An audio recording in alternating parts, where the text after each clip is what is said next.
The siren wasn't loud so much as accusing, a high nasal whine that curled under the skin. Captain Isaiah Cole eased his Mustang to the curb, hands already high at 10 and 2. The August sun smeared heat over Magnolia Avenue, the two-lane strip that cut through Fairview on its way to the Air Force Base. From the sidewalk, a boy on a BMX slowed, watching. A barista from the cafe propped the door with her hip and squinted outside. People always watched a stop like this, Isaiah knew. They never just passed by. In the rear view, a cruiser door flung open.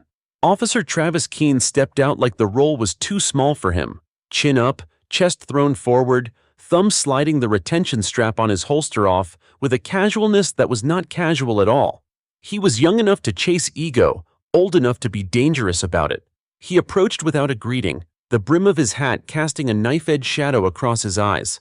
"License and registration," Keene said, voice clipped. Isaiah kept his gaze forward, breathing steady. "Officer, my wallet is in my right back pocket, registration in the glove box. I'm going to reach slowly." Keene smirked. "Just do it." The boy on the BMX drifted closer, tires ticking the sidewalk. Inside the cafe, a phone lifted. Record. Always record. Isaiah retrieved his license, Cole, Isaiah J., and set it on the dash with the registration beside it. His hands returned to the wheel. He could feel his heartbeat in his throat, steady as a metronome he'd learned to trust in a cockpit. He could land a jet in crosswinds with less adrenaline than this. "You know why I pulled you over?" Keene asked. "No, sir." "You were weaving, suspicious." Keene leaned in, peering across the console. "You got anything in here I should know about?" "Just my flight bag in the back." Isaiah nodded to the duffel behind the driver's seat. Dark blue nylon with a faded patch, 71st Fighter Squadron, the knife and lightning insignia worn soft by sun and sweat. He hadn't meant for the bag to show. He'd left the gym bag zipped halfway, sloppy because he was already late for his afternoon sim block. Keene caught the patch and smiled, not friendly. "What's that, some kind of cosplay?" "I'm an Air Force pilot," Isaiah said evenly. "Based at Fairview, Captain Cole." "And I'm the Easter Bunny," Keene said.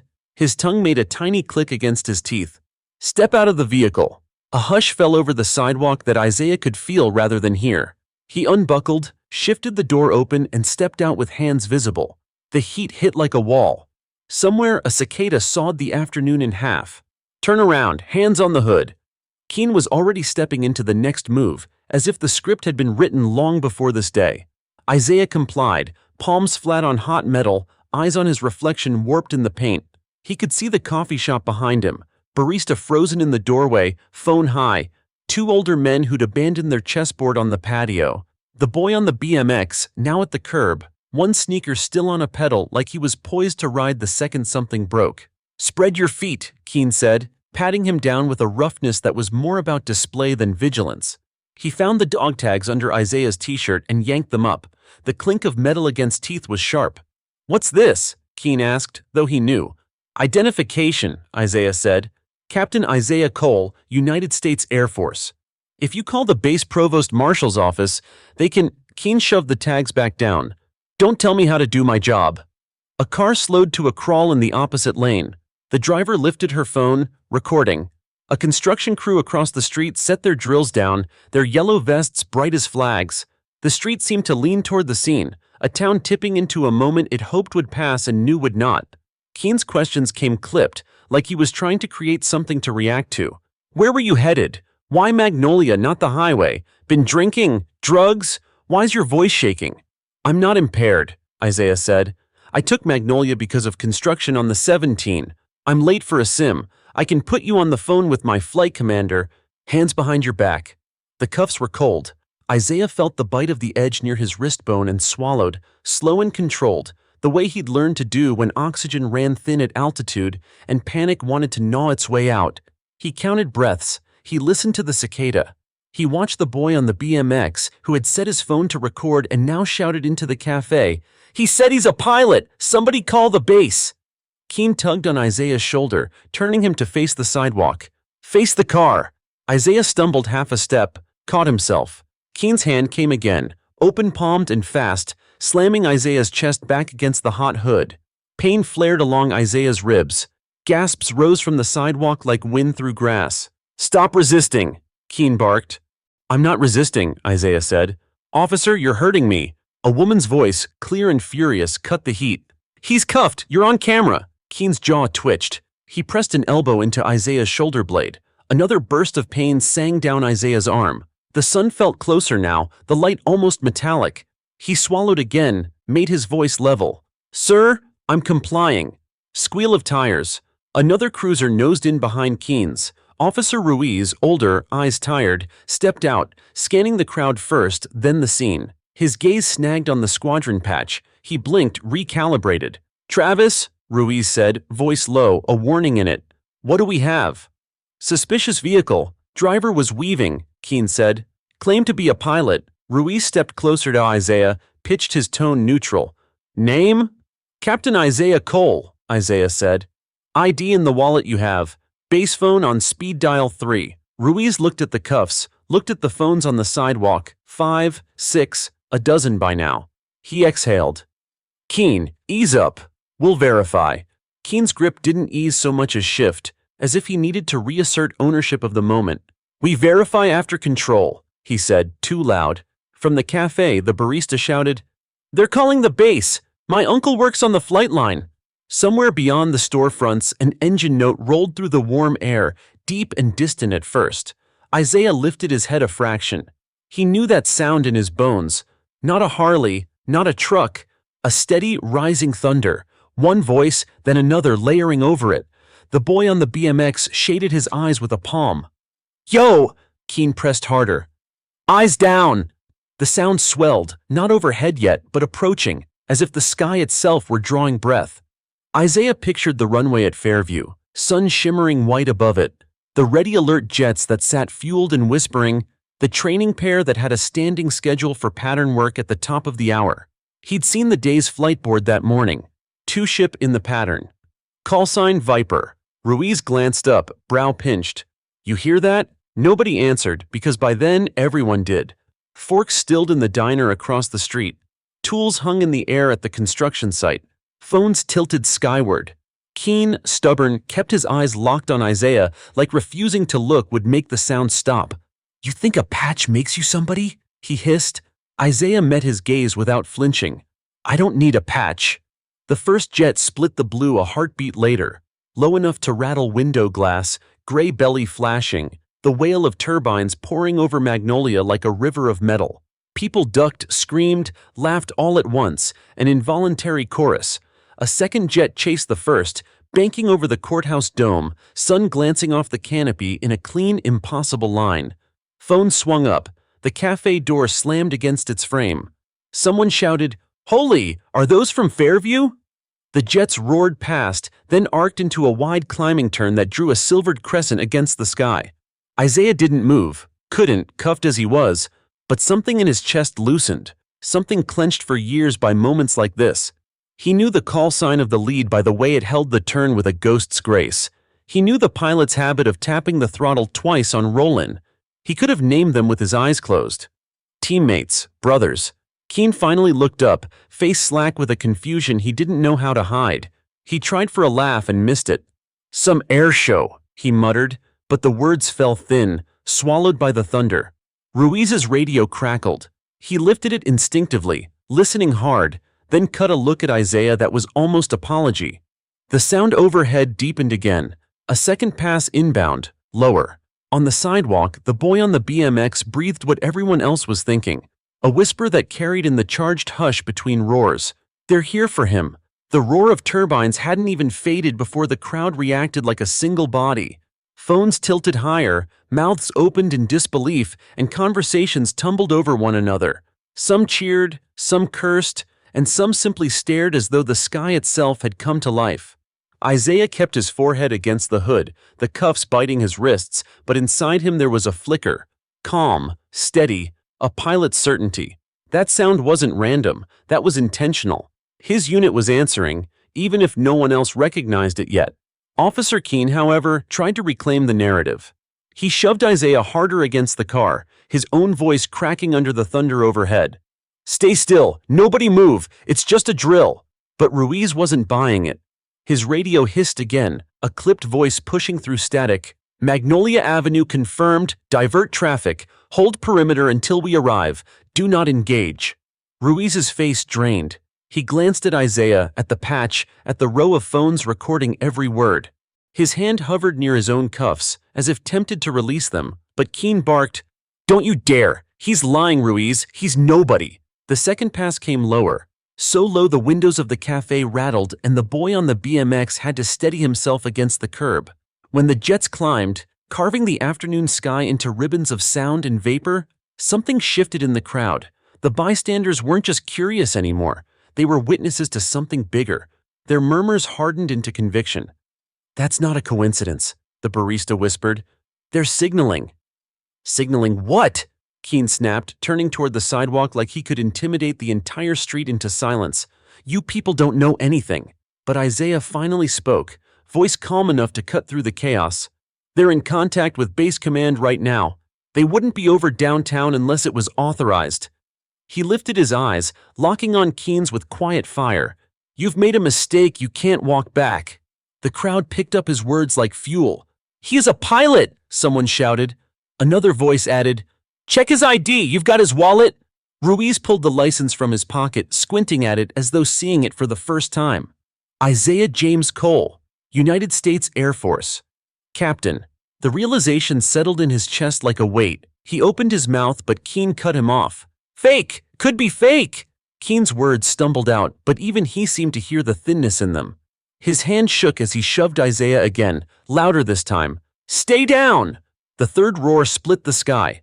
This time, not 2 jets but 4, flying in diamond formation, contrails sketching an unmistakable symbol across Magnolia Avenue. People gasped, phones zoomed, children pointed. It wasn't a drill. It was a declaration. The boy on the BMX whispered it first, voice trembling with awe. "That's his unit." Ruiz finally moved. He stepped closer to Keen, lowering his voice but not enough to escape the microphones of a dozen recording phones. "Travis, if you keep this up, you're finished. You know it, I know it, and they'll know it in 5 minutes when command gets here." Keen's jaw worked. Sweat beaded at his temple. His authority, once puffed like armor, was unraveling thread by thread. Yet instead of backing down, he doubled down, gripping Isaiah's arm so tightly his knuckles whitened. "He's resisting arrest. That's on video too." But the video would tell another story, one the whole street was already interpreting out loud. "No, he's not resisting. The cop's the one out of control. This guy's a war hero." A sudden hush fell again as headlights swung onto Magnolia. Dark SUVs with government plates, slicing through the traffic with practiced dominance. The doors opened in sequence, and men in base uniforms stepped out, followed by 2 officers in crisp blues. The insignia on their chests silenced even the skeptics. The lead officer approached, voice sharp with command. "Release him, now!" Ruiz didn't hesitate. He reached for the cuffs, snapping them open in one swift movement. Isaiah rolled his wrists, red marks blooming across the skin, but his posture stayed tall, steady. He didn't flinch, didn't gloat. He simply looked at Keen with the kind of patience that carried storms behind it. The officer in blues turned to the crowd, voice raised so every recording device could capture it. "This man is Captain Isaiah Cole, United States Air Force. He is under our protection and anyone interfering with him will answer for it." Cheers broke out. Applause thundered from the cafe patio. Even the boy on the BMX pumped a fist in the air. Overhead, the jets made one final pass, slower this time, dipping wings in salute before angling toward the horizon. Keen's mouth opened, but no words came. His authority had evaporated, replaced by the reality of rank and the unblinking eye of 100 cameras. Ruiz muttered something under his breath, too quiet for the microphones, but loud enough for Keen to hear. "You just ended your career." Isaiah stood taller, the bruises on his ribs still sharp, the cuff's sting still fresh, but his voice was level. "I told you. You should have verified first." And for the first time that afternoon, the silence belonged to him. Magnolia Avenue had turned into a living stage. The roar of the jets still lingered in people's ears, vibrating like thunder that refused to fade. Every pair of eyes stayed fixed on Captain Isaiah Cole, no longer a nameless man in cuffs, but a soldier whose presence commanded the entire block. The videos already uploaded online were spreading faster than anyone could imagine. By the time the black SUVs closed the last gap of pavement, Hashtags were climbing. Officer Keen's hand twitched near his belt, not out of necessity but reflex, his instinct to reassert control. Yet control was gone. The moment Isaiah's name rang out from the officer in blues, the balance of power flipped like a switch. Cameras weren't just watching, they were recording evidence of injustice, magnified by the echo of fighter jets overhead. Reporters pushed through the swelling crowd, microphones raised like weapons of truth. A woman from Channel 7 got there first, her cameraman's red light glowing. "Captain Cole, can you tell us what happened here today?" she asked, voice projecting over the chaos. Isaiah, chest still heaving from the rough treatment, didn't rush to answer. He adjusted his stance, rubbing at the raw marks around his wrists. "What happened," he said calmly, "was a failure to recognize respect. I served my country, and in return I was treated as a threat in the middle of my own city."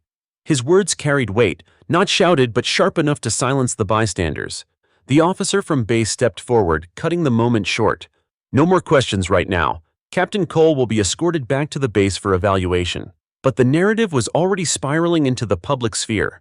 The crowd had their story, and they weren't letting go. A teenager in the front row shouted, "We saw it all! He didn't resist! That cop jumped him!" Others joined in, their voices weaving into a chorus of testimony. "He saved lives overseas! This is how they treat heroes? Get him out of here!" Keen's face hardened, but cracks showed through the mask. Ruiz kept his head down, jaw tight, shame plain on his features. He'd followed orders too far, and the world had seen it. The base officer turned directly to Keen. "You're relieved of authority here. Step back." The statement wasn't just protocol, it was public discipline. Gasps rippled through the crowd as Keen's posture stiffened. For the first time, the enforcer looked small. Isaiah spoke again, voice low but deliberate. "I told you I wasn't resisting. All you had to do was listen." He didn't gloat, he didn't sneer. The restraint in his tone was louder than any accusation. Then the sirens came. Police cruisers arriving not to rescue Keen, but to manage the scene. Their commanding sergeant stepped out, confusion flickering as he took in the spectacle. A uniformed captain flanked by Air Force officers, jets still visible in the sky's fading blue streaks, and a crowd recording every second. The sergeant's eyes landed on Keen, and his shoulders slumped. "What did you do?" he muttered, though the question needed no answer. Inside the cafe, people replayed footage on their phones, narrating the clips as though history were unfolding in real time. "Look here, see how he slams him against the hood? That's before anyone knew who he was." Others nodded, their outrage sharpening into certainty. The SUV's doors opened again, this time revealing a civilian figure with presence as commanding as any general. A city official, eyes locked on Isaiah, hand outstretched in recognition. "Captain Cole, on behalf of the city, I apologize for what you endured here today." The statement hit like a verdict. Keen's career, already dangling, shattered in that instant. People cheered, the sound bouncing between buildings like the echo of the jets themselves. Isaiah finally allowed himself a deep breath. His ribs still ached, his wrists still burned, but dignity had been restored. Not by violence, not by retaliation, but by truth revealed and respect demanded. As the officers guided him toward the SUV, the boy on the BMX called out again, louder this time. "Thank you, sir! Thank you for serving!" His voice cracked with sincerity. Isaiah turned, gave a short nod, and in that simple gesture, the boy's faith in justice was sealed. Keen was left standing alone on Magnolia Avenue, sweat dripping down his neck, eyes darting as cameras closed in. His voice, once the loudest in the street, was now irrelevant background noise. The world wasn't listening to him anymore. They were listening to the soldier he had tried to break, and above it all, fading into the horizon, the jets left one final message in the sky. Respect is not optional. By nightfall, the video had already traveled beyond Magnolia Avenue. It wasn't just a clip anymore. It was a story plastered across news channels, replayed on timelines, debated in late-night forums. Headlines read, "Decorated Air Force Captain Detained by Local Cop." The words carried a weight that no department statement could soften. Captain Isaiah Cole sat in a quiet room at the base, medical staff finishing their check of his ribs and wrists. He didn't complain, though every breath carried the dull sting of bruises. The doctor asked if he wanted to press charges. Isaiah gave no immediate answer. His silence wasn't weakness, it was calculation. He knew that once his words left his mouth, they would be amplified across the country. Outside, a press briefing was already underway. Reporters gathered behind yellow tape, microphones lined like a firing squad. The Air Force spokesperson spoke firmly. Captain Cole is a respected officer with multiple tours of duty. The treatment he endured today was unacceptable. An internal investigation is being conducted in collaboration with civilian authorities. Those words ignited the fire further. On live broadcasts, anchors replayed the jets thundering overhead, replayed the officer's handcuffs, replayed Isaiah's calm voice declaring, "All you had to do was listen." Officer Keene was confined to his precinct, shielded from the public only by thin walls. Inside, whispers chased him like shadows. Ruiz, his partner, refused to speak to him, sitting stone-faced across the room. "We crossed the line," Ruiz muttered once, and Keene didn't respond. He couldn't. The echo of the crowd's chant, "Hero, not criminal," still rang too loudly in his ears. Meanwhile, Isaiah's phone vibrated non-stop on the table beside him.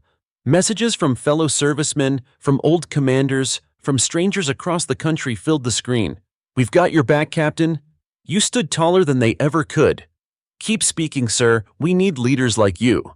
Each note felt like a lifeline cast his way. By midnight, the president's press secretary issued a statement acknowledging the unacceptable treatment of an officer who has given his life to the defense of our nation. The clip ran side by side with footage of Keene slamming Isaiah onto the hood of the car. Two images, one truth. In Isaiah's mind, memories of combat blurred with the present. He remembered patrols where trust in a teammate meant survival. He remembered the silence of the desert night, where every sound carried meaning. He compared that discipline with the reckless swing of a local cop's authority and knew something had to change. The next morning, Isaiah agreed to speak. Standing before cameras in his crisp uniform, the bruises on his wrists still faintly visible, he chose his words carefully. "I am not here to seek revenge," he began. "I am here to remind this nation that respect should never depend on the color of a man's skin or the badge on his chest. I wear this uniform for every citizen.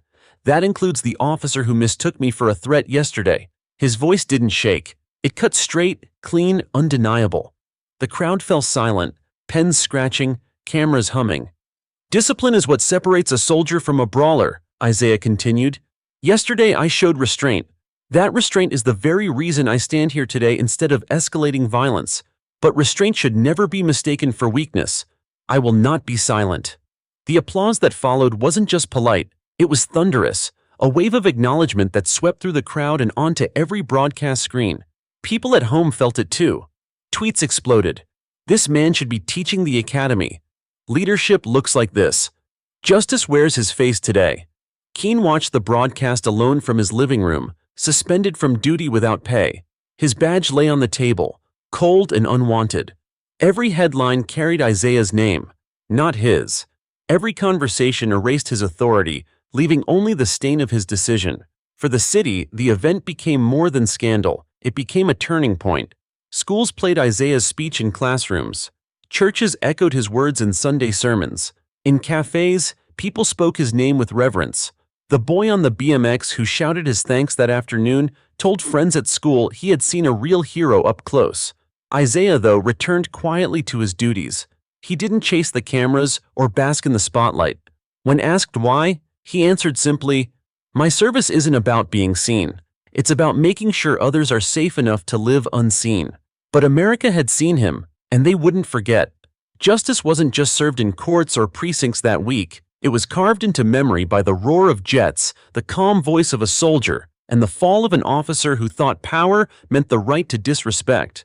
And on Magnolia Avenue, where it all began, someone spray-painted words onto the sidewalk in bold white letters: "Respect is not optional." The following week, Washington's attention turned sharply toward the small city where it had all begun. Major networks dispatched crews, panelists dissected every angle, and the Department of Justice quietly opened its file.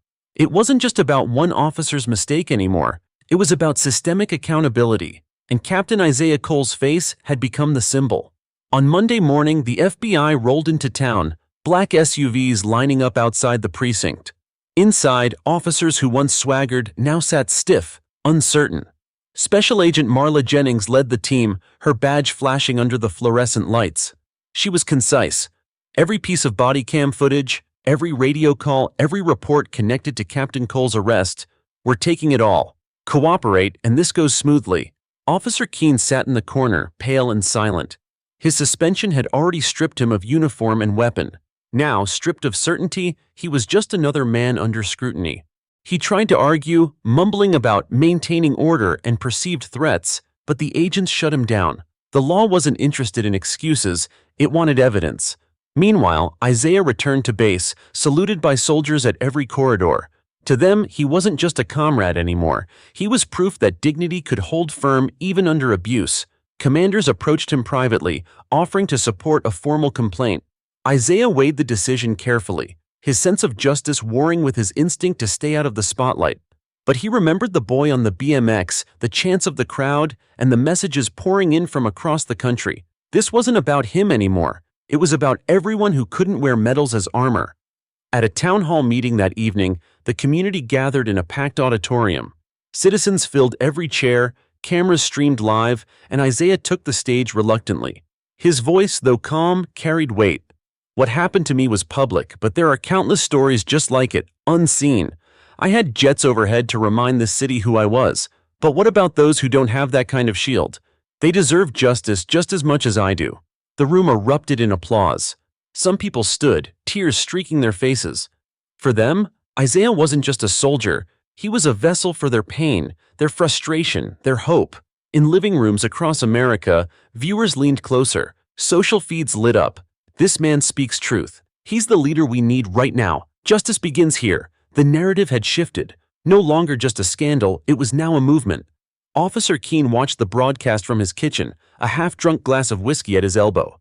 The words cut deeper than any reprimand. For the first time, he realized the full weight of his actions. His name wasn't trending, but Isaiah's was, and Isaiah's story would define him forever. By midweek, the FBI announced formal charges: excessive force, civil rights violations, misconduct. Cameras flashed as agents escorted Keene out of his house in handcuffs, the same symbol he had once used carelessly on others. The irony wasn't lost on anyone. Clips of his arrest went viral within hours. Isaiah didn't celebrate.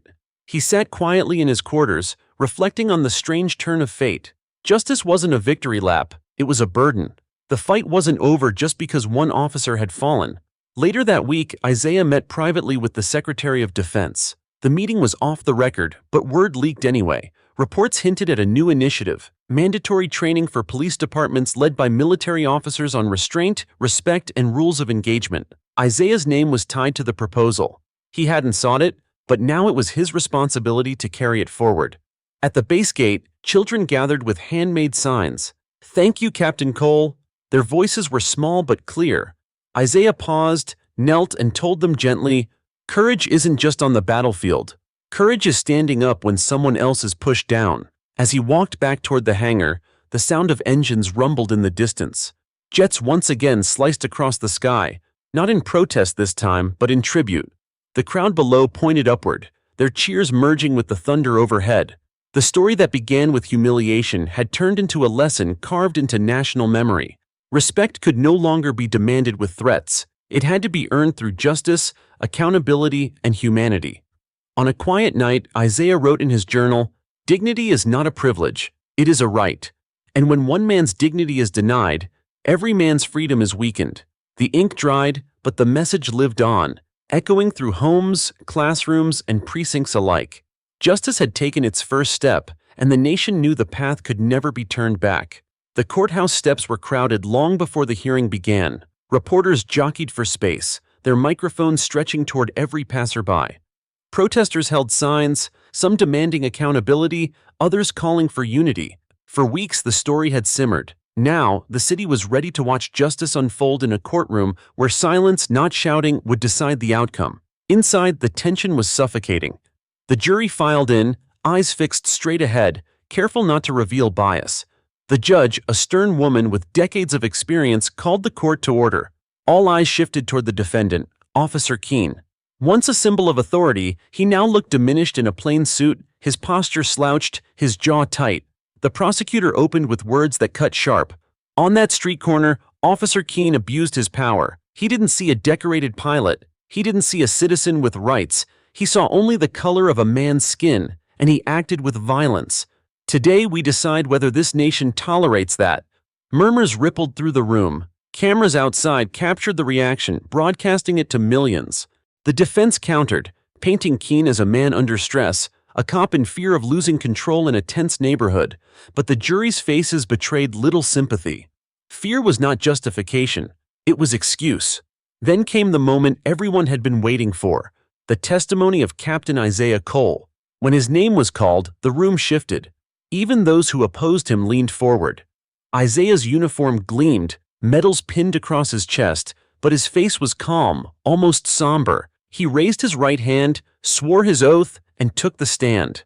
The prosecutor asked the first question, "Captain Cole, can you describe what happened on the day in question?" Isaiah's voice was steady. He recounted each detail, the officer's mocking words, the shove against the car, the sting of humiliation before a watching crowd. He did not embellish, he didn't need to. His truth carried more weight than any dramatization.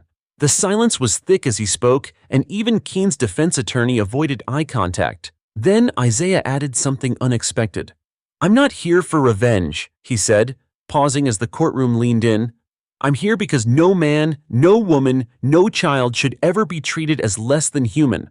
I wore this uniform to defend my country. But who defends us when the threat comes from within?" The words landed like thunder. The jury scribbled notes, the judge adjusted her glasses, and reporters outside rushed to relay the statement live. Cross-examination followed. The defense attorney tried to rattle Isaiah, suggesting his military background made him intimidating, that perhaps Keene had overreacted to his presence. Isaiah didn't flinch. "Respect is not given through fear," he replied evenly. "It's earned through conduct." On that day, Officer Keene didn't act out of duty. He acted out of prejudice. The jury's pens scratched harder. The defense had miscalculated. Outside, crowds erupted when Isaiah exited the courthouse for recess. Supporters cheered, chanting his name.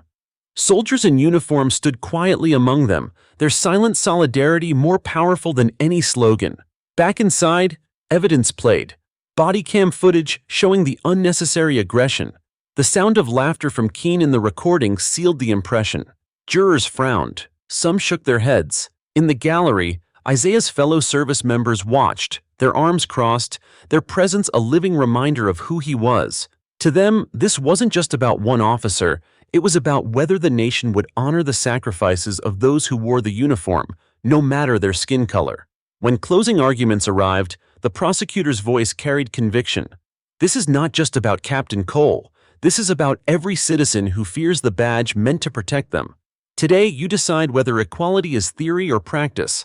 The defense mumbled through a final plea, appealing to split-second decisions. But the words felt hollow. The jury retired to deliberate. Hours dragged by.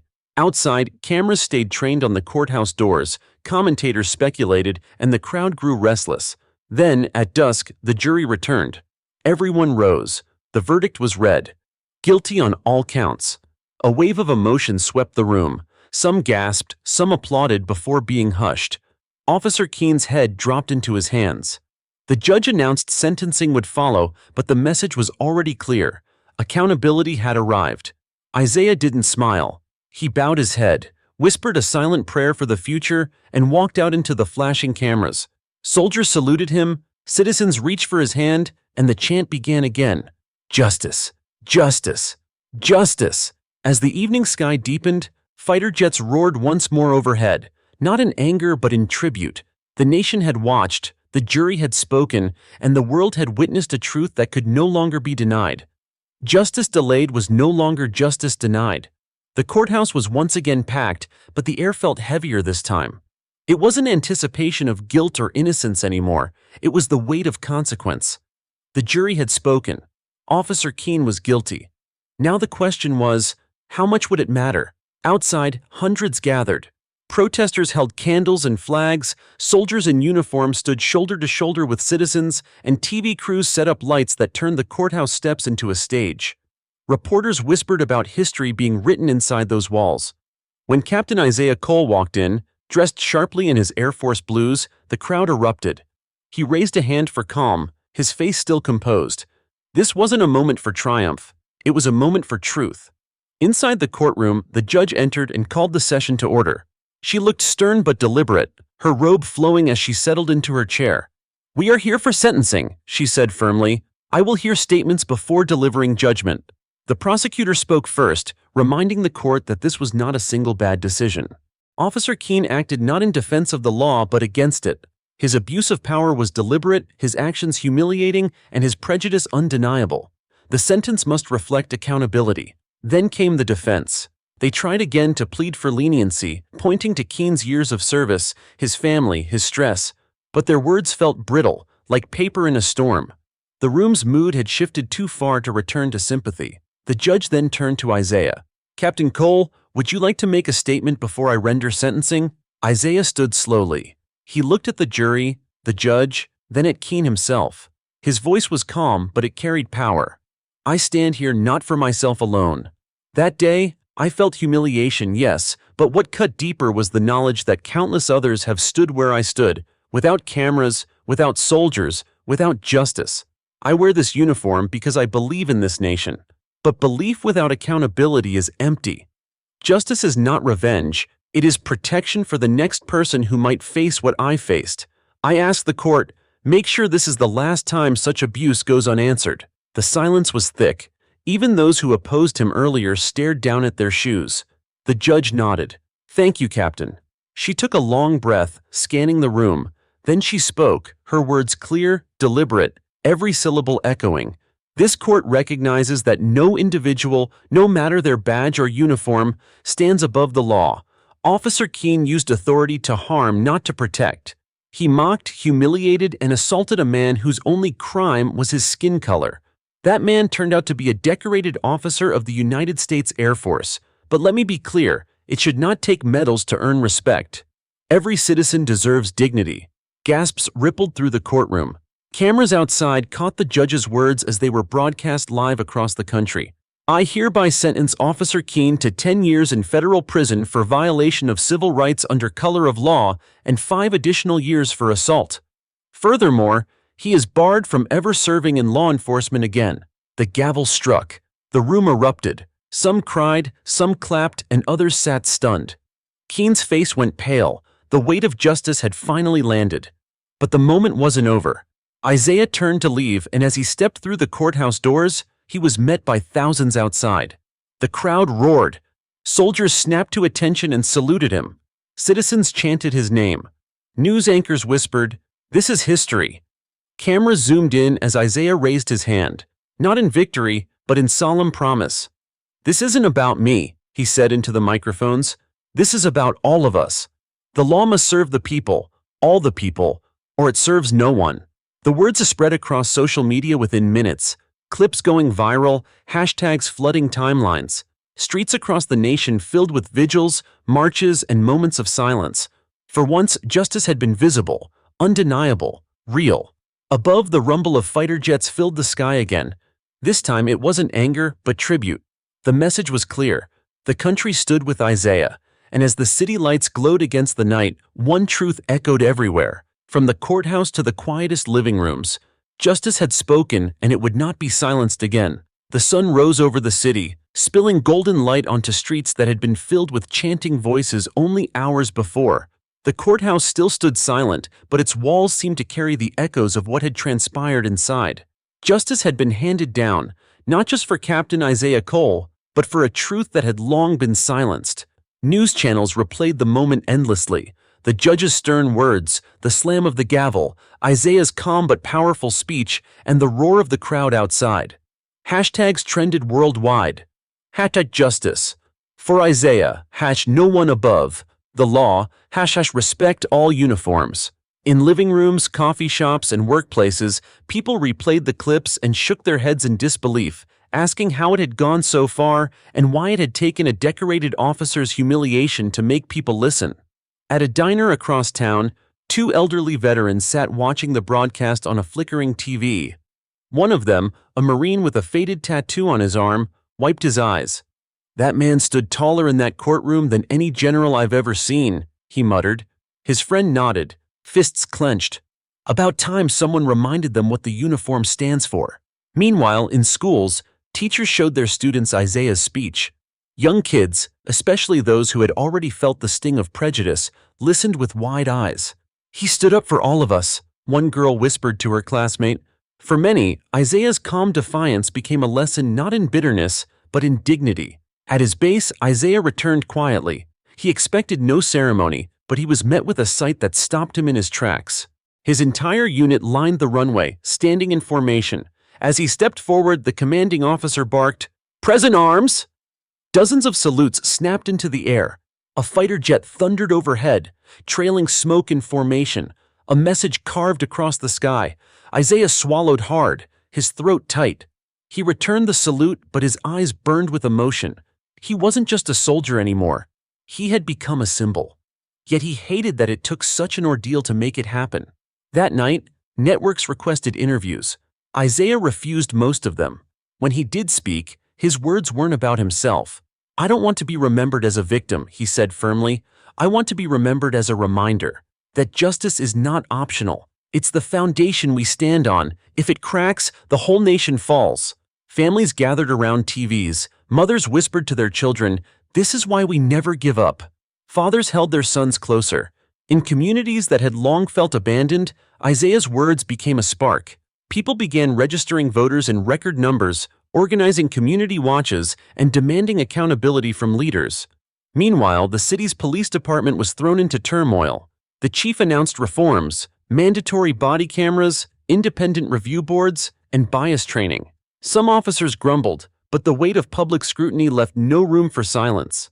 The department that once closed ranks around its own was now forced to reckon with its failures.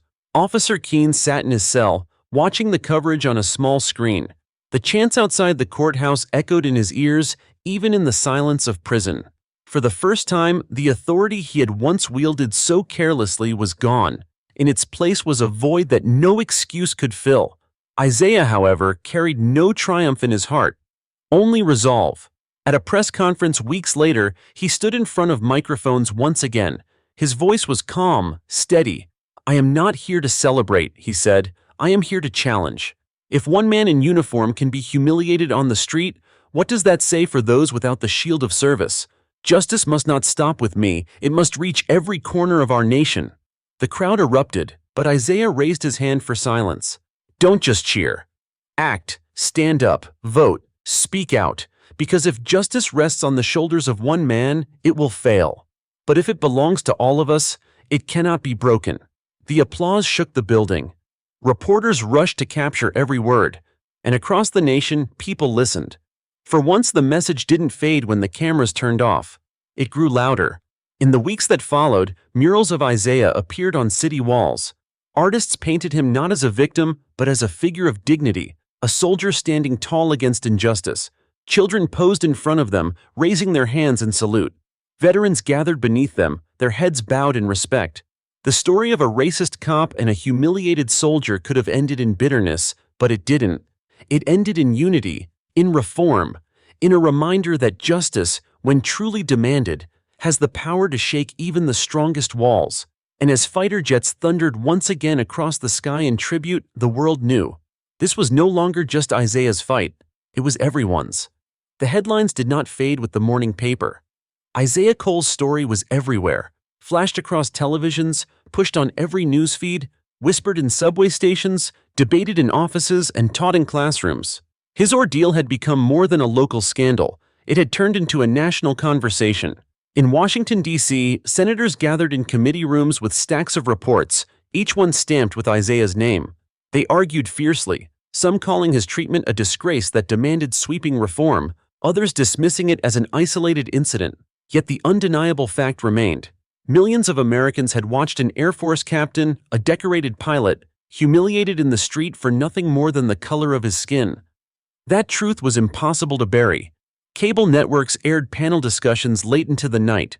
Retired generals leaned into microphones, their voices heavy with anger. If a man who has risked his life in combat can be treated this way at home, then what is the message to every soldier still serving abroad? That their sacrifices mean nothing? Audiences erupted in applause, tweets surged, and the pressure mounted. At the same time, the streets filled again. Candlelight vigils were held not only in Isaiah's city, but across the country. In New York, thousands gathered at Union Square, holding signs that read, "Respect all uniforms and justice for Isaiah means justice for all." In Los Angeles, a giant mural of Isaiah's saluting figure was painted across the side of a downtown building. Even in small towns, Local veterans halls hosted rallies, uniting voices that had rarely been heard together before. Isaiah himself watched these events with mixed feelings. Sitting at his kitchen table late at night, he pressed his fingers against his temple. He had never sought the spotlight, never asked to be a symbol. Yet the movement was growing faster than he could comprehend, and his name was its banner. "This isn't about me," he whispered to his wife, Leah, as she placed a hand on his shoulder. "It's about what they saw in me, and what they've endured themselves." Leah's reply was quiet but firm. "Then let it grow. Sometimes a single story opens the door for 1,000 voices." The following week, Isaiah was invited to Capitol Hill. Cameras clicked as he walked through marble corridors, his uniform crisp, his medals gleaming under the chandeliers. When he sat before the congressional committee, silence fell. One senator leaned forward. "Captain Cole, what do you want this body to understand today?" Isaiah's voice was steady, carrying the weight of every injustice witnessed on those viral videos. "I want you to understand that this is not about me alone. It is about every citizen who fears the badge more than they trust it. It is about soldiers returning from war only to face battles on their own streets. If we cannot guarantee justice for the people who defend this nation, then we have betrayed the very principles we claim to protect." The words struck like thunder. Across the nation, viewers sat glued to their screens. A factory worker in Detroit wiped sweat from his brow and nodded. A teacher in Atlanta paused her lesson to stream the hearing for her students. A grandmother in Chicago whispered through tears, "That boy is speaking for us." Back at the base, Isaiah's fellow pilots crowded around a break room TV. None of them moved as his testimony played. When it ended, one young lieutenant whispered, "That's our captain." Pride rippled through the room like a current. But outside the committee walls, resistance brewed. Police unions bristled at reforms being drafted. Talk radio hosts fanned flames, claiming Isaiah was exaggerating. Trolls flooded social media with doctored clips. The pushback was fierce, but the momentum of truth was stronger. Soon after, the president addressed the nation from the Oval Office. With flags framing him, he spoke directly into the camera. "Captain Isaiah Cole's courage reminds us that the strength of America is not in denying our flaws, but in facing them. Tonight, I pledge reforms to ensure accountability, fairness, and respect for every citizen." Families cheered in living rooms. Crowds roared in city squares. Soldiers watching from overseas mess halls saluted the screen. For Isaiah, however, the moment was not about celebration but responsibility. Walking out of the Capitol that night, he looked at the reporters swarming the steps and thought of the long road still ahead. Change had been promised before, only to fade when the cameras turned away. This time, he vowed, would be different. As he spoke to the press, his tone was unwavering. "This cannot end with one headline, one hearing, or one speech. It must end when every person in uniform and every civilian on the street knows they are equal under the law. Until then, I will not stop." The crowd erupted, and for the first time, Isaiah saw not just support but resolve in their eyes. They were no longer watching him. They were standing with him. That night, as fighter jets streaked across the sky in a training exercise, their roar echoed like a promise. Isaiah understood the weight on his shoulders, but he also knew he no longer carried it alone. A nation had awakened. The night after his testimony, Isaiah Cole sat in his modest living room, the sound of distant helicopters vibrating through the city air. Leah scrolled through her phone, her face tightening as she read the comments pouring in beneath news articles. Some were words of support, finally a hero speaking truth to power. But others dripped with venom. "He's lying for attention." Another soldier turned political pawn. The hate came in torrents, anonymous faces hiding behind screens. Isaiah leaned back in his chair, rubbing his temples. He had expected pushback, but the intensity still surprised him. "They don't even know me," he muttered. Leah placed her hand over his. "They don't have to. They see you as a mirror, and some people don't like what they see." The backlash wasn't confined to the internet. The following morning, a headline blared. "Police Union condemns Cole's testimony."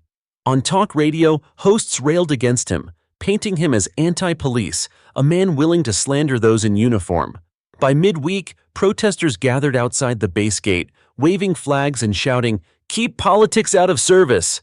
The irony wasn't lost on Isaiah. He had worn the uniform to keep politics out of safety and freedom. Now the uniform itself was being weaponized against him. Yet even as voices rose against him, the movement for justice grew louder. More veterans stepped forward with their own stories of harassment and humiliation. A Marine sergeant spoke on live TV about being pulled over in his dress blues and handcuffed in front of his children.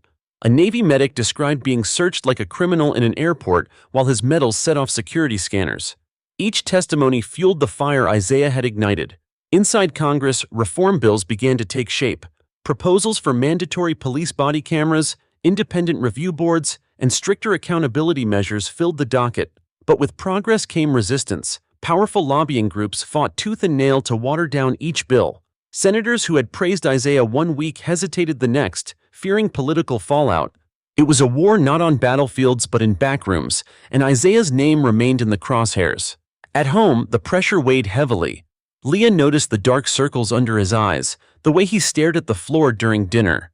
Their daughter, Amara, only 8 years old, asked, "Daddy, why are people mad at you for telling the truth?"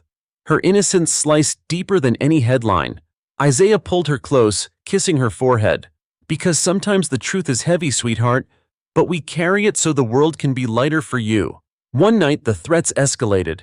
A brick smashed through the front window, shards scattering across the carpet. Attached was a note scrawled in red ink. "Stop talking or you'll regret it." Police arrived to take the report, but Isaiah couldn't ignore the irony. Men in uniform investigating threats made because of his stand against abuse in uniform. The base commander called him in the next morning. Colonel Hughes, a stern but fair man, sat across from him, hands folded. "Cole, you've become a lightning rod. Half the country sees you as a hero. The other half sees you as a traitor. I need to know, are you prepared to keep going? Because this isn't just about your career anymore.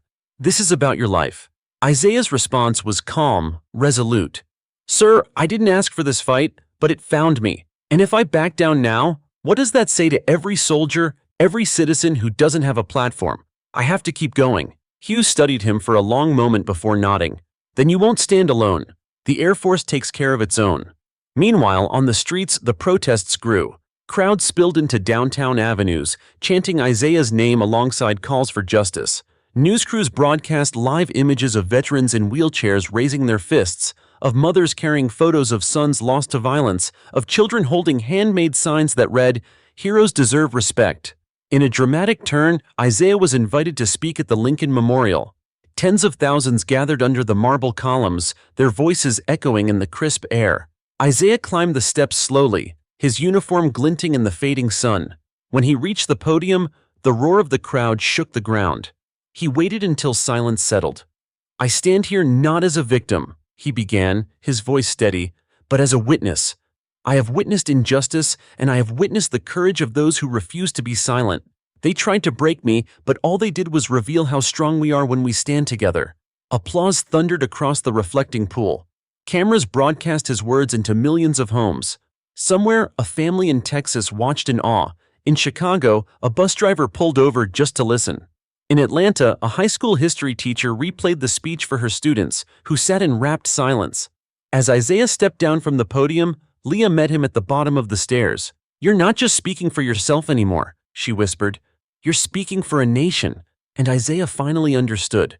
The backlash was not a wall. It was proof that the ground beneath them was shifting. For every voice of hate, there were 10 more rising in defiance, demanding a better future. That night, as fighter jets roared overhead during a training exercise, Isaiah looked up at the sky. The sound was no longer just power, it was promise. The battle wasn't over, but for the first time, he believed victory was possible. The days following Isaiah's speech at the Lincoln Memorial were a whirlwind. News outlets replayed his words on a loop. Pundits dissected every sentence, and the internet lit up with hashtags bearing his name. Supporters called him a hero, a man brave enough to pierce through the silence. Detractors called him reckless, a soldier out of line. The divide in the country deepened, and at its center stood Isaiah Cole, his family caught in the crossfire. At home, the atmosphere was tense. Leah did her best to maintain a sense of normalcy for their daughter, Amara, but the weight of a constant scrutiny seeped into every corner of their lives. When they went grocery shopping, strangers approached, some with gratitude, others with thinly veiled hostility. At school, Amara overheard classmates whispering about her father, their parents' voices echoing in the words. "Is it true your dad hates the police?" one boy asked her. She came home crying, and Isaiah's heart clenched at the sight. That evening, Leah confronted him at the kitchen table. "You've started something bigger than us," she said, her voice steady but laced with worry. "But Isaiah, I need to know you're ready for what's coming. They're not just going to let this go." Isaiah reached across the table, taking her hand. "I know," he admitted. "But if I walk away now, it means they win. It means fear wins. And I can't teach Amara to be brave if I'm not willing to stand myself." The threats escalated. Anonymous phone calls in the middle of the night. Envelopes with no return address filled with clippings of angry op-eds. One morning, Isaiah walked out to find the family car spray-painted with slurs. Leah gasped, pulling Amara back from the sight, shielding her from the ugliness. Isaiah stood there, fists clenched, but instead of rage, a deeper resolve settled over him. "If they're this desperate to silence me," he muttered, "it means we're making progress." On base, Colonel Hughes summoned him again. The older man looked weary, his eyes shadowed with the weight of political pressure. "Cole, you've stirred up a hornet's nest. I'm getting calls from the Pentagon, from Congress. They want you quiet." Isaiah stiffened. "Are you ordering me to stop, sir?" Hughes shook his head. "No, but I am warning you. They'll come after your career, your family, even your reputation. You need to be prepared." Later that week, Isaiah found himself invited to testify once more, this time before a special congressional committee. The stakes were higher, the cameras brighter, the questions sharper. As he walked into the chamber, dressed in his crisp uniform, he could feel the weight of every eye on him. Some lawmakers leaned forward eagerly, others crossed their arms, hostile before he even spoke. "Captain Cole," one senator began, "do you understand the consequences of accusing law enforcement of systemic misconduct? Are you aware of the damage you may be doing to national morale?" Isaiah's reply was calm, his voice carrying across the room. "With all due respect, Senator, national morale doesn't come from ignoring truth. It comes from confronting it. I didn't dedicate my life to defending this nation so we could turn a blind eye to injustice. True strength isn't in pretending we're perfect. It's in correcting what's wrong." Gasps rippled through the chamber. Leah, seated behind him, felt pride swell in her chest. For the first time, she truly understood the depth of his courage. He wasn't just fighting for himself. He was fighting for every soldier, every citizen who had ever been silenced. The testimony sparked headlines worldwide. International news outlets ran with the story, contrasting America's image abroad with Isaiah's words. In London, a newspaper hailed him as the soldier who spoke truth. In Paris, an editorial declared, "If the U.S. wants to lead, it must listen to voices like his." The ripple effect was undeniable, but at home, the storm grew darker. That night, while Leah tucked Amara into bed, Isaiah heard a noise outside. He grabbed a flashlight and stepped onto the porch. Parked across the street was a car with its engine idling, headlights off. As soon as he shone the light, the car sped away. His pulse quickened, but he kept his face calm when Leah asked what happened. "Nothing we can't handle," he said, though he wasn't sure he believed it. Days later, during a veterans rally downtown, things escalated further. Isaiah had just finished addressing the crowd when a group of counter-protesters surged forward, shouting insults, some hurling objects. Chaos erupted, police forming lines to keep the groups apart. In the confusion, someone lunged at Isaiah. He stumbled back, but a circle of veterans closed around him, shielding him with their bodies. "You're not alone, Captain!" one of them shouted. Isaiah's chest tightened with emotion. For every voice of hate, there were stronger voices of solidarity. That evening, as the family returned home, Leah turned to him. "Isaiah, this is no longer just your fight. Look at them, people are risking themselves to stand with you. That means something." Isaiah nodded slowly. "It means the storm isn't mine alone to weather. It belongs to all of us. And if we hold steady, maybe, just maybe, it'll clear." He looked out the window as distant jets roared overhead once again. Their thunder no longer felt like war, but like a reminder. Even in the darkest storm, the sky holds the promise of light. The morning after the rally, Isaiah awoke to the sound of his phone buzzing non-stop. Reporters, activists, veterans, even strangers across the country were reaching out, offering support or demanding comment. Leah set a mug of coffee beside him, her expression drawn but determined. "You don't have to respond to all of them," she said. "Pick your battles. If you burn out now, they win." Isaiah nodded, but deep down he knew the momentum couldn't be wasted. Every voice that reached out represented another person who felt seen, another reason to keep pushing forward. He scrolled through the messages until one stopped him cold. An invitation from the Secretary of Defense to attend a roundtable at the Pentagon. The subject line was simple: reform and accountability. His heart pounded. This wasn't just another media circus. This was real. That afternoon, as Isaiah prepared, Leah watched him carefully. "This is dangerous territory," she warned. "If they want you there, it's either because they're ready to listen or because they're ready to silence you." Isaiah adjusted his uniform collar, meeting her eyes in the mirror. "If I walk into that room and say nothing, I'll regret it for the rest of my life. But if I walk in and tell the truth, maybe, just maybe, things change." Amara peeked around the corner, holding her school project. "Daddy," she whispered, "my teacher asked me to write about a hero. I wrote about you." Isaiah's breath caught. Kneeling down, he kissed her forehead. "Then I have to make sure I deserve it."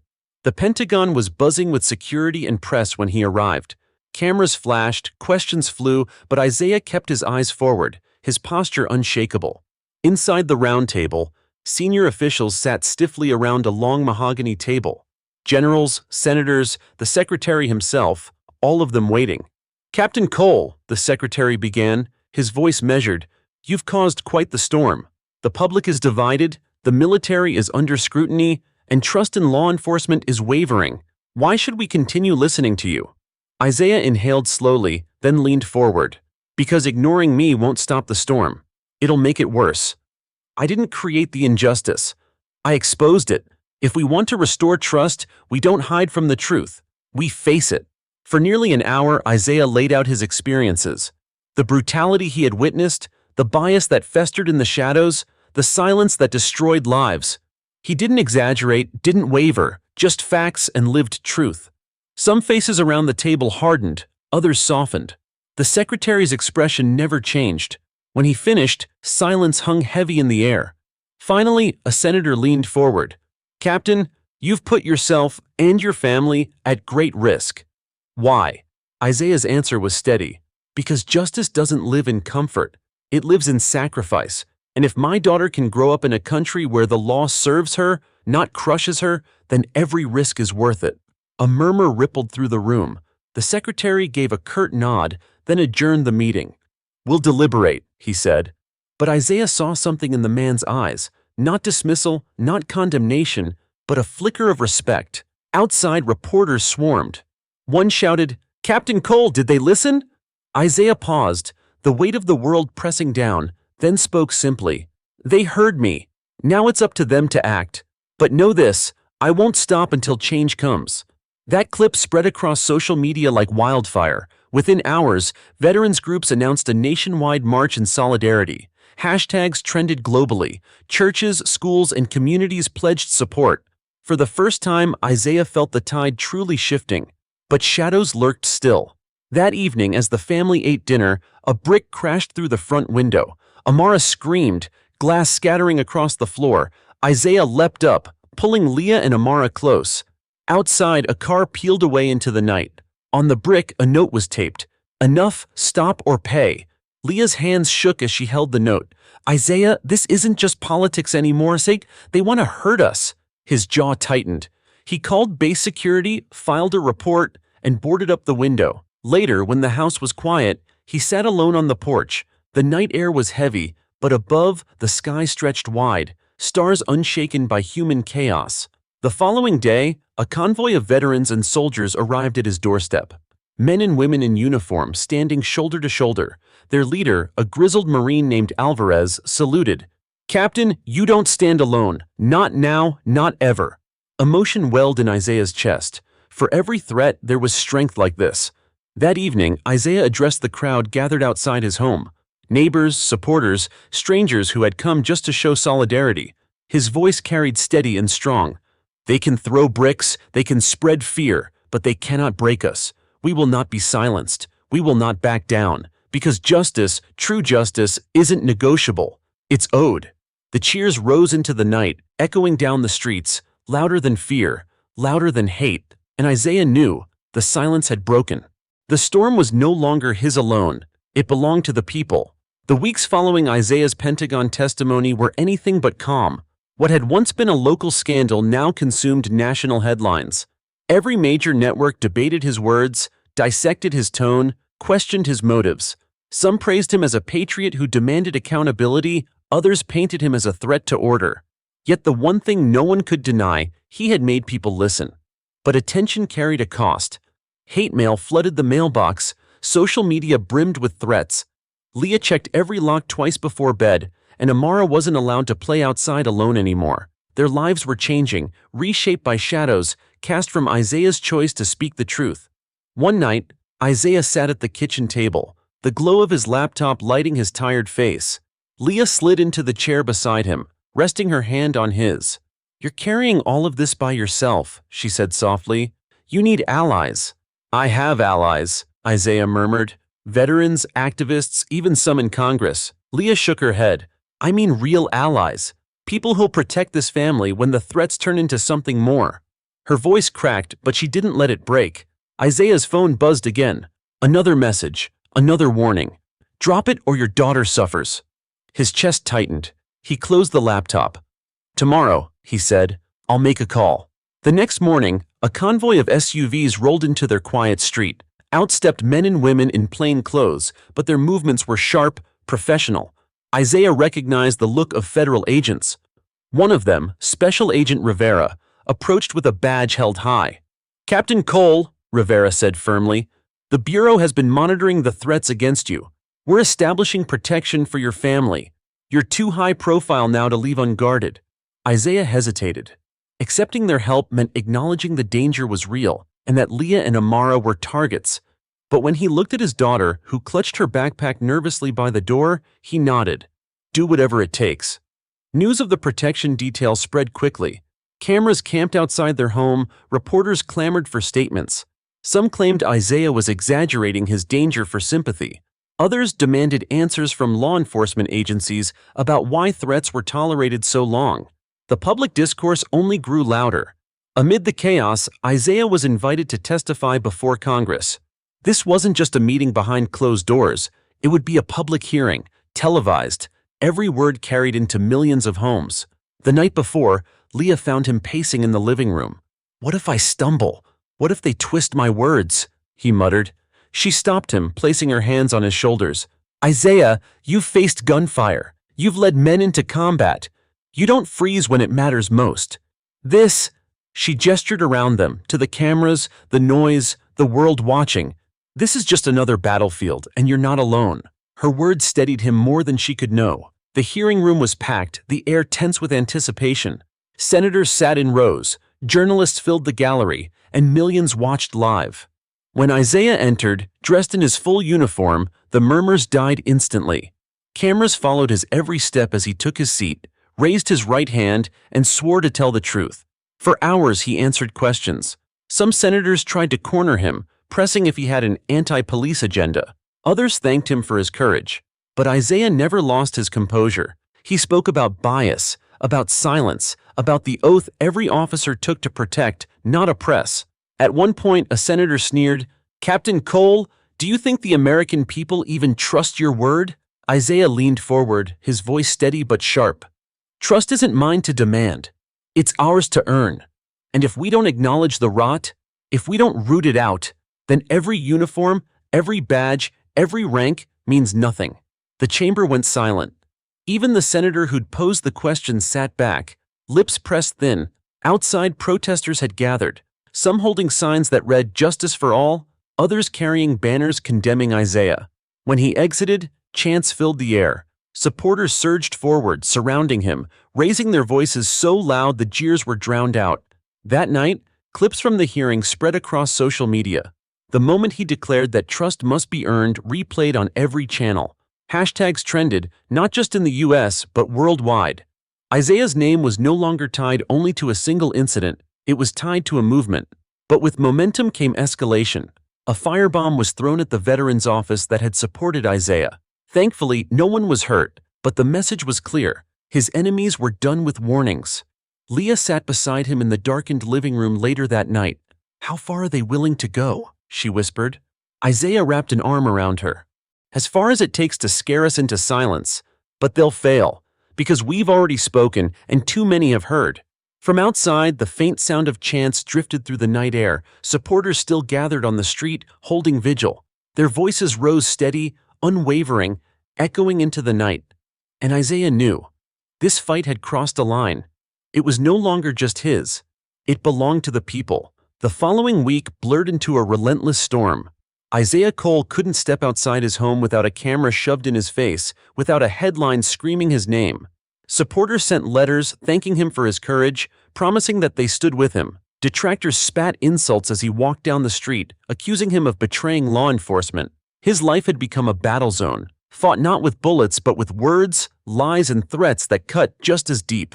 Leah held her composure, though Isaiah could see the fear in her eyes when their daughter Amara asked why men with guns now stood at the end of their driveway. "They're here to keep us safe," Leah explained gently. But Amara tilted her head with that sharp intuition only children have. "Safe from who?" she whispered. Isaiah couldn't answer. That night, the weight pressed down on him so hard he could barely breathe. Sitting in the darkened living room, he replayed the congressional hearing in his mind. The moment he declared that trust must be earned. Millions had applauded, but in the quiet of his home, with Leah asleep on the couch beside him, he wondered if he'd just signed his family's death warrant. The threats didn't stay abstract. One morning, as Isaiah drove Amara to school, a black SUV swerved into their lane, nearly forcing them off the road. Tires screeched, horns blared, and Isaiah's military reflexes kicked in. He steadied the wheel, pulled them to safety, and caught a glimpse of masked men inside the other vehicle before it sped away. His heart pounded as Amara clutched his arm. "Daddy, what's happening?" By the time they reached school, federal agents were waiting. They escorted Amara inside, their radios buzzing with tension. Agent Rivera approached Isaiah, face grim. "Captain, that wasn't random. Someone wants to send you a message." Isaiah clenched his fists. "Then I'll send one back." Later that evening, Isaiah stood before a packed hall of veterans and community leaders. News of the attack had spread and dozens gathered to hear his response. Cameras rolled as he walked onto the stage in his uniform, the weight of the nation's gaze pressing down once more. "My family was nearly run off the road today," Isaiah began, voice low but carrying across the room. Gasps rippled through the crowd.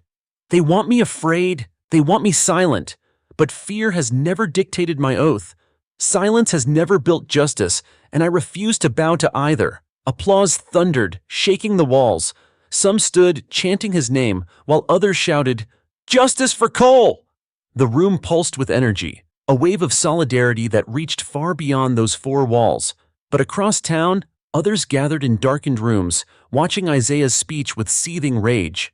A small group of extremists, convinced Isaiah's words threatened their authority, planned their next move. One slammed his fist against the table. "If the system won't shut him up, we will." 2 days later, Isaiah prepared to speak at a memorial for fallen soldiers.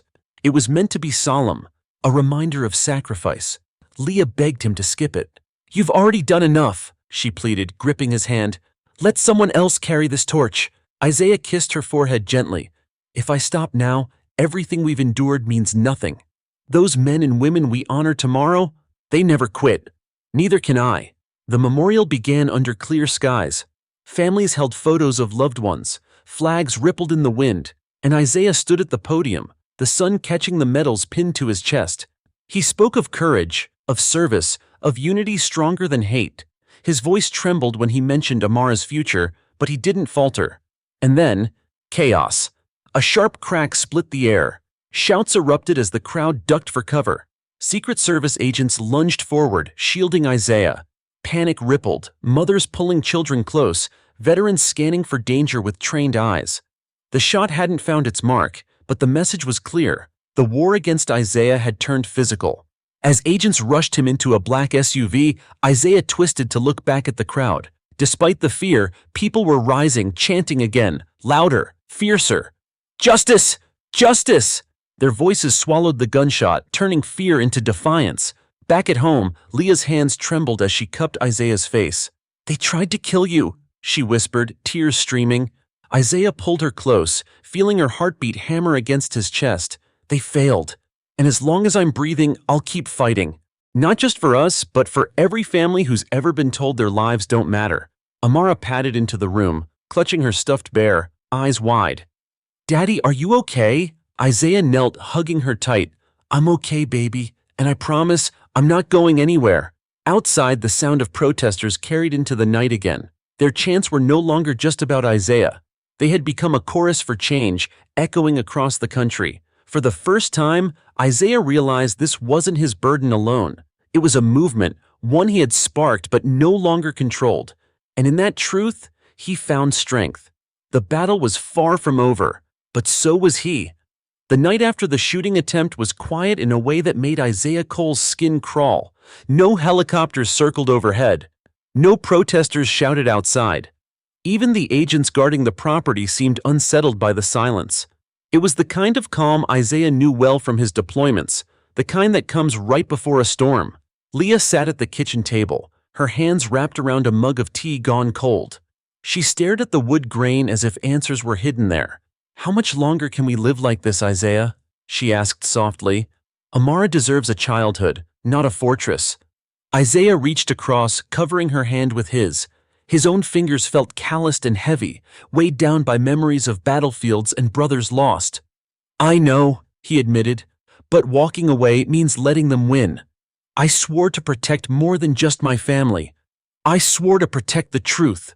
Before Leah could answer, the lights flickered. The hum of the refrigerator cut off. The house plunged into darkness. "Power's out," Agent Rivera's voice crackled through Isaiah's earpiece. "Backup generator should kick in. Stay inside." But the generator didn't start. Instead, shadows gathered at the edges of the property, figures slipping through trees, their movements precise. Isaiah's instincts roared awake. He moved quickly, ushering Leah and Amara into the reinforced safe room hidden behind the bookshelf. Amara clung to her stuffed bear, whispering, "Daddy, don't leave." "I'll be right outside," Isaiah promised, forcing a steady smile. "Be brave for Mommy." He closed the door, locking them inside, and felt the weight of silence press against his chest. Outside, flashlights cut across the lawn. The agents had formed a defensive line, weapons raised, radios alive with frantic updates. Then came the first crash. A window shattered on the east side. Another followed at the back door. Whoever these men were, they weren't amateurs. Isaiah grabbed the pistol from the drawer by the door. It felt both foreign and familiar, a weapon meant for war now pressed into the service of his home. He crouched low, heart pounding, as boots scuffed against the hardwood floor. The intruders moved with chilling coordination, whispering in code. One swept through the living room, another toward the stairs. Isaiah waited until the nearest figure stepped into the glow of a flashlight beam. The man's face was masked, eyes cold. Isaiah struck hard. A swift move disarmed the intruder, sending the rifle clattering across the floor. The man grunted, collapsing under the weight of Isaiah's blow. Two more rushed in. Gunfire exploded, deafening in the enclosed space. Splinters rained from the walls. Isaiah rolled behind the couch, returning fire with steady precision. Years of combat training sharpened his focus. One attacker went down, another staggered back, cursing. But there were more, too many for a simple home defense. "Hostiles inside!" Agent Rivera's voice thundered over the radio. "We're breached. Request immediate support." Outside, the roar of engines split the night. Armored vehicles tore down the street, tires screaming. Soldiers poured out, their boots pounding in rhythm. Isaiah froze for a heartbeat as the sound washed over him. Men and women in uniform, answering not just his call, but the call of justice. Through the shattered front door, floodlights blazed. "U.S. Army, drop your weapons!" The command reverberated through the house like thunder. The intruders hesitated, their confidence cracking. One tried to flee out the back but was tackled by soldiers before his boots hit the grass. Another raised his rifle, only to be slammed against the wall by a combat veteran twice his size. Isaiah stepped into the chaos, weapons still drawn, eyes scanning. He locked eyes with Captain Ramirez, an old comrade from deployment. "You always did know how to make an entrance," Isaiah muttered. Ramirez clapped him on the shoulder. "And you always managed to start the party without me." Within minutes, the attackers were subdued, their weapons confiscated, their masks ripped away. Cameras arrived soon after, capturing the scene, a decorated pilot defending his family, an army arriving to stand with him.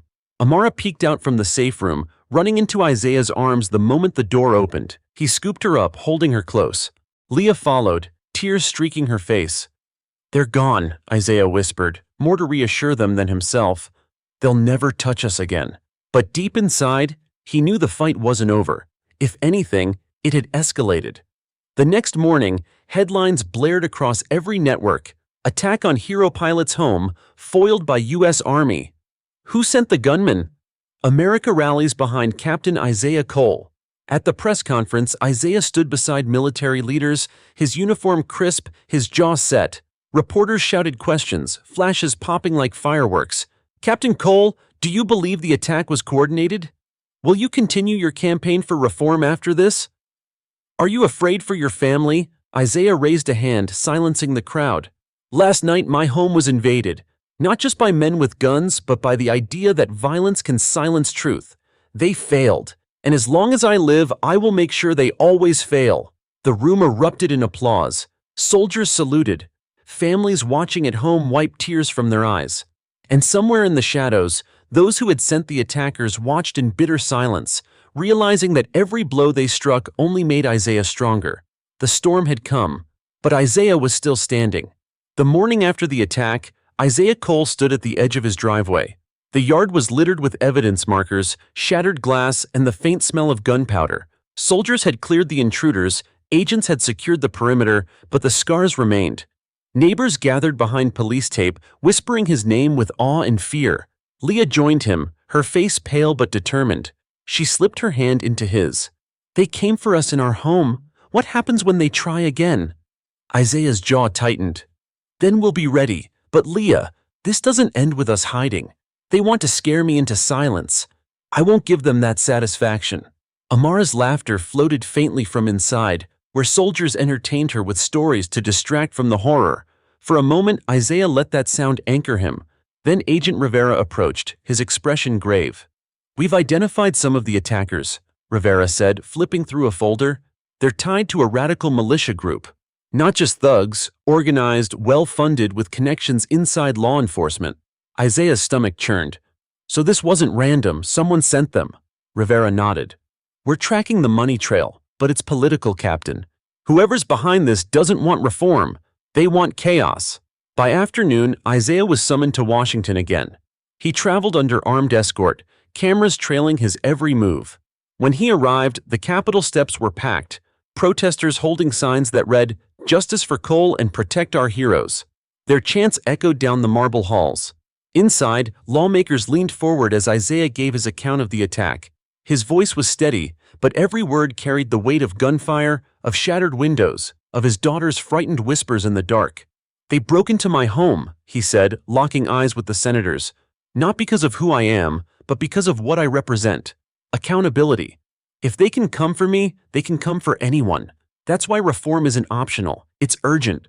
The room fell silent. Even Isaiah's fiercest opponents hesitated, their bluster muted by the gravity of his words. That evening, Isaiah appeared on national television. The anchor leaned in, eyes sharp. Captain Cole, you survived an attack at your home. Do you regret speaking out? Isaiah looked into the camera, speaking not just to the anchor but to millions watching. No, if anything, it proves why I must keep speaking. Hate thrives in silence. I won't be silent. The broadcast went viral. Hashtags trended. #StandWithCole, #Justice over hate.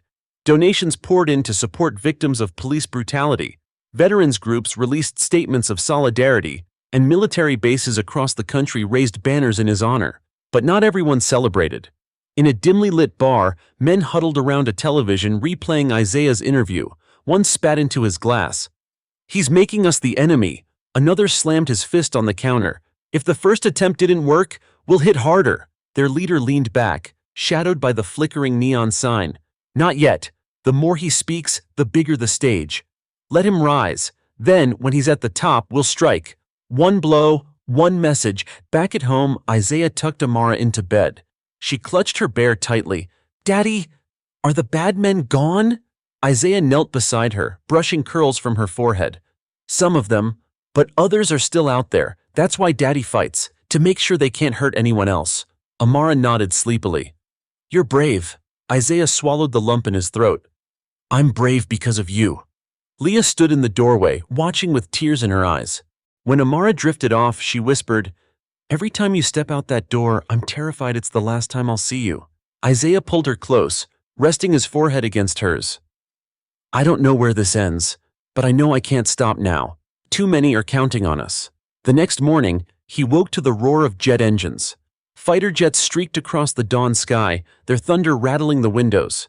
Isaiah stepped onto the porch, blinking into the sunlight as 3 aircraft flew in tight formation overhead, their wings tilting in salute. Neighbors emerged from their homes pointing upward. Cameras captured the moment, broadcasting it nationwide. The message was unmistakable. The Air Force stood with Isaiah Cole. Reporters swarmed the front lawn minutes later. "Captain, was this arranged?" one shouted. Isaiah shook his head. "No, that was a message from my brothers and sisters in uniform. They're telling the world what I already know. This fight is bigger than me." That day, schools across the country held moments of silence. Churches rang bells. Even rival politicians admitted Isaiah had become more than a man. He was a symbol. A reminder that injustice could be confronted, that courage could echo louder than hate. But Isaiah knew symbols were also targets. As he watched Amara chase butterflies in the backyard, laughter filling the air, he swore silently, "If they come again, I'll be ready. And this time, I won't just defend, I'll end it." The storm wasn't over. It was only gathering strength.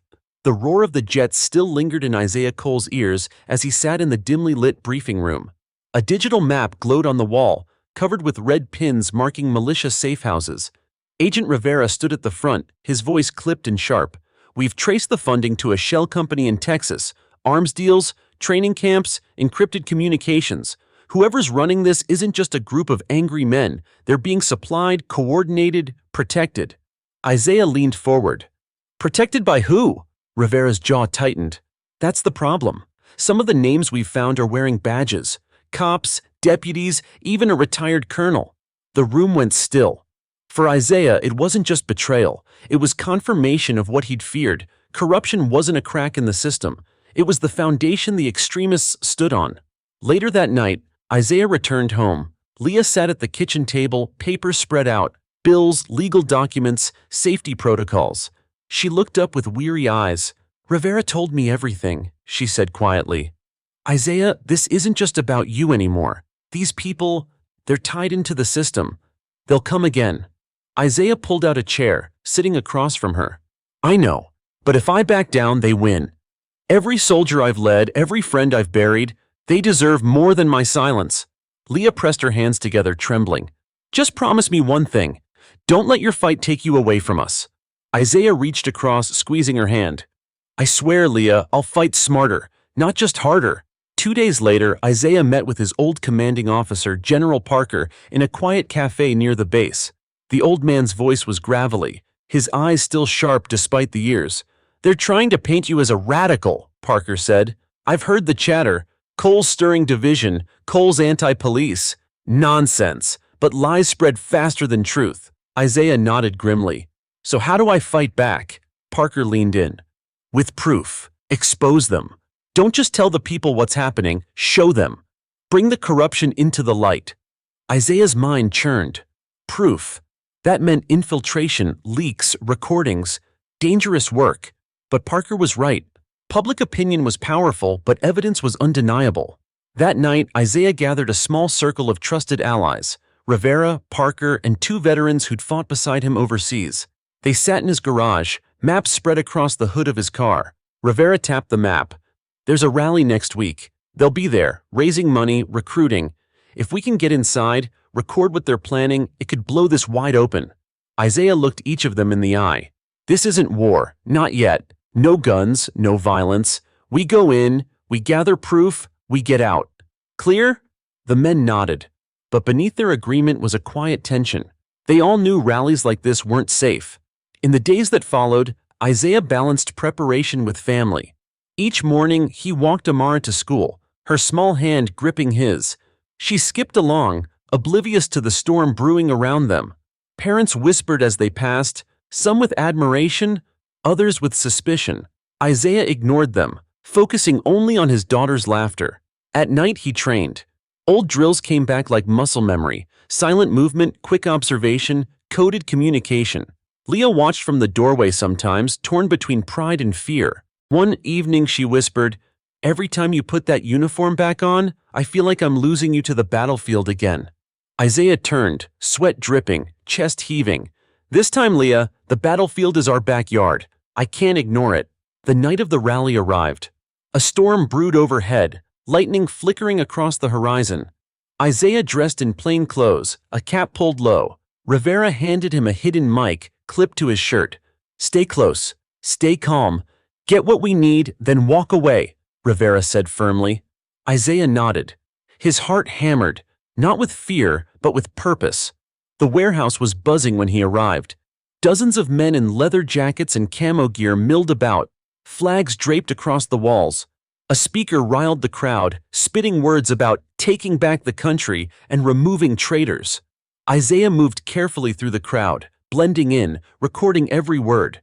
His eyes scanned for leaders, for the men Rivera had identified.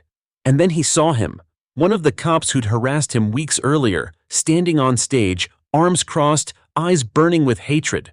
The cop stepped to the mic.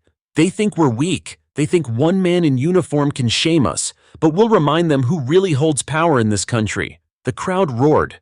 Isaiah's stomach clenched. This wasn't just rhetoric. It was a declaration of war. Suddenly, Isaiah's cover nearly slipped. A man shoved past him, glaring suspiciously. I know you. You're that soldier, Cole. Heads turned. Whispers rippled. Hands reached for weapons. Isaiah's pulse spiked, but he kept his voice steady. You know my name. That's fine, because soon the whole country will know yours. Before the crowd could react, Rivera's team killed the lights. Chaos erupted. Isaiah slipped into the darkness, guided by training, by instinct. Shots rang out. Warning, not lethal, but he was already gone, melting into the storm outside. Back in the safety of the car, Rivera grinned. We got it. Every word. It's enough to burn them down. Isaiah leaned back, exhaling. But his relief was short-lived. He knew the battle wasn't over. It was only escalating. The militia wouldn't forget tonight, and when they came again, they wouldn't miss. Yet as the rain pounded on the windshield, Isaiah felt no fear, only resolve. They wanted to make me the enemy, he muttered. Instead, I'll be their reckoning. The leaked recordings hit the news within hours. By dawn, headlines blared across every network.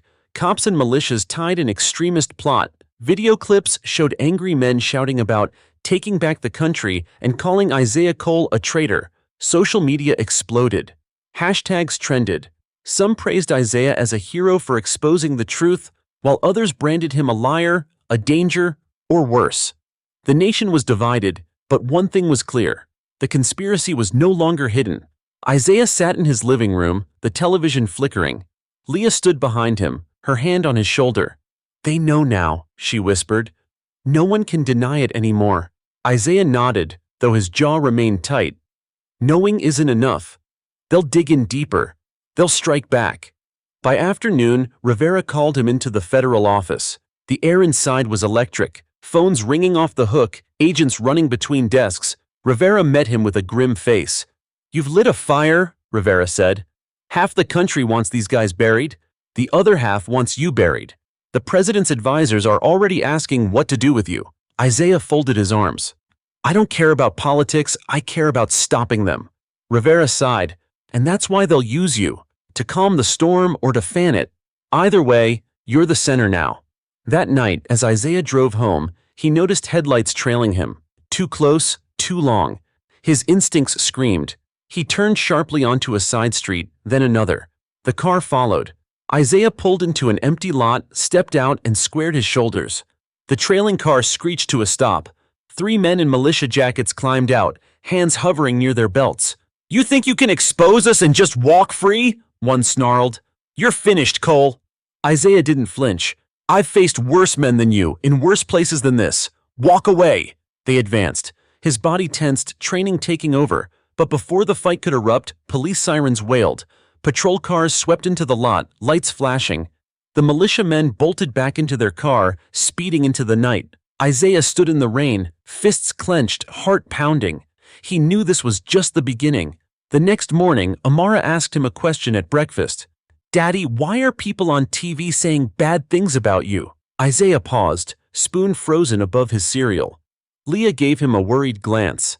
Because, sweetheart, Isaiah said gently, sometimes telling the truth makes people angry, but that doesn't make it wrong. Amara nodded slowly, though her young eyes held confusion. Isaiah felt the weight of it. the burden his daughter would carry because of him. 2 days later, Isaiah and Rivera met General Parker again, this time in a secured bunker beneath the base. Parker spread out a fresh set of intel, maps, photographs, intercepted messages. "They're planning a demonstration," Parker said, "but it's not a rally this time, it's an attack. Government buildings, maybe even military bases." Isaiah's chest tightened. "They're escalating to open war," Rivera nodded. "And they'll target you first, to make an example." Isaiah clenched his fists. "Then I'll face them. But we need to protect the people. They can't suffer because of me." Parker's gaze was steady. "You'll need more than bravery now. You'll need allies." That evening, Isaiah gathered with a small group of veterans and community leaders in his garage again. They talked strategy, security, and outreach. An older veteran, Jacobs, spoke firmly. "We can't just fight them with guns, Isaiah. We need to win the people. Show them what's really at stake." Isaiah nodded. "Then that's what we'll do. We'll tell the truth. We'll stand in the open. And when they come for us, we'll be ready." The demonstration came faster than expected. Within days, crowds gathered downtown, flags waving, chants echoing through the streets. Isaiah walked at the front of the counter-march, unarmed, shoulders squared. Cameras swarmed, broadcasting every step. On the opposite side, the militia stood in rows, some masked, some armed. At their head was the same cop who had once harassed Isaiah, his sneer unmistakable. "You think you're some kind of savior, Cole?" the cop shouted across the street. "All you've done is paint a target on your back." Isaiah's voice carried like thunder. "I'm not here to be a savior. I'm here to remind you, this country doesn't belong to hate. It belongs to all of us." The crowd roared. Flags lifted higher. The militia shifted uneasily. Cameras caught every second, and then a deep rumble shook the ground. Tanks rolled in from the base, massive and unyielding, lining the streets. Soldiers stepped down, their uniforms gleaming. Fighter jets roared overhead, circling like guardians. The message was clear. The military stood with Isaiah, not the extremists. The militia leaders froze, their bravado draining as soldiers advanced. One by one, they lowered their weapons. Cameras zoomed in, broadcasting their fear to the world. Isaiah stood tall, the weight of his scars and battles heavy, but his resolve unbroken. This was no longer just his fight, it was the nation's. And as the tanks settled into place, the world saw the truth. Hate could snarl and spit, but it could not overcome unity. The city shook with the arrival of armored steel. Tanks parked in a line that stretched across the boulevard, their barrels angled just enough to remind the crowd that power had shifted. Soldiers disembarked with precision, boots striking pavement in unison. The chanting from the militia thinned to silence. Cameras zoomed in, capturing every nervous glance, every twitch of fear. Isaiah stood in the middle, the center of two forces, hate on one side, hope on the other. His breath steamed in the cold air, but his voice was steady. "This isn't a battlefield," he shouted, eyes locked on the militia. "This is our home, and you will not turn it into a war zone." The cop who had once mocked him stepped forward, sweat breaking along his hairline. His voice cracked under the weight of the moment. You can't scare us with uniforms and tanks. People are with us." Isaiah's jaw tightened. "People don't follow you, they fear you. And fear doesn't last. Truth does." The crowd of civilians erupted in cheers, their chants drowning out the militia. Phones streamed the scene live, spreading Isaiah's words across the country in real time. General Parker moved to Isaiah's side, speaking in a low growl. "The orders are clear. If they make one wrong move, we move in." Rivera was on his other side, her hand hovering near her holster. "They're cornered, Cole. A trapped animal is dangerous. Don't underestimate them." Isaiah's eyes scanned the militia. Some clutched rifles tighter, others shifted their feet nervously. But more than fear, Isaiah saw doubt.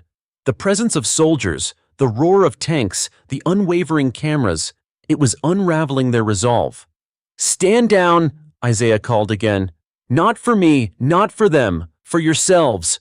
Don't drag your families into this." One man in the militia spat on the ground, raising his rifle. For a heartbeat, time froze. Civilians screamed, soldiers aimed. Tension crackled like a live wire. Isaiah stepped forward, unflinching. His voice thundered. "Don't do it!" The man's arms trembled. His bravado melted under Isaiah's stare. Slowly, painfully, he lowered the weapon. Others followed one by one. Rifles clattered on the pavement. The cop tried to bark orders. "Hold the line!" Don't you dare! But his voice cracked, powerless against the tide. The militia fractured, some backing away, others collapsing to their knees. Then came the sound that sealed it all, the snap of handcuffs. Federal agents surged through the line, moving fast and clean, detaining leaders, bagging evidence, securing weapons. Cameras caught every second. The collapse of hate, the triumph of accountability.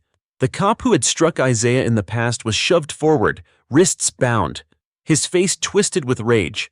"You think this changes anything, Cole? There will always be more of us." Isaiah stepped close enough for the cameras to catch his reply. His words were quiet, but they struck harder than any fist. "Then I'll stand against you every time, until there are none left." Hours later, the square was calm again. Tanks idled down, soldiers returned to formation, and the last of the militia were loaded into vans. News crews circled Isaiah, microphones thrust forward. "Captain Cole, how does it feel to stand against your oppressors? Do you see yourself as a hero to the nation? What comes next after today?" Isaiah raised his hand for silence. The cameras leaned in. "I'm no hero. I'm a man who got tired of watching hate go unchecked. What happened here isn't about me, it's about us. Every voice that says no more. Every citizen who refuses to let lies rule them. If we keep standing together, then hate loses. Always." The words spread instantly, clipped, replayed, and quoted across networks. For once, Isaiah's message wasn't twisted or hidden. It rang clear. That night, Isaiah returned home. Leah met him at the door, tears brimming. Amara clung to his leg, her small arms wrapping around him. "Daddy," she whispered, "I saw you on TV. Everyone was cheering." Isaiah knelt, pressing his forehead to hers. "It wasn't about cheering, sweetheart. It was about showing the world that we don't bow to hate." Leah kissed his temple. "And you didn't. You stood taller than ever." Later, in the quiet of his study, Isaiah sat with Rivera and Parker. Files lay scattered across the desk. Intel, reports, names yet to be chased. "This fight isn't over," Rivera said, flipping a dossier open. "We cut off one head, but the beast has more." Parker nodded. "But today gave people courage. The tide is shifting." Isaiah leaned back, exhaustion lining his face. "Then tomorrow, we keep pushing. One truth at a time." The room fell silent, the weight of the moment settling on all of them. Outside, the city was alive, people talking, marching, demanding more justice. Isaiah knew it would be long, it would be ugly, but for the first time in years, he believed victory was possible. The image that stayed with the nation wasn't the tanks or the arrests. It was Isaiah Cole, scarred soldier, wronged citizen, father and husband, standing unflinching in the face of hate, declaring unity with a voice that refused to break. And from that night on, America couldn't look away. Morning light spilled over the city, but it felt different.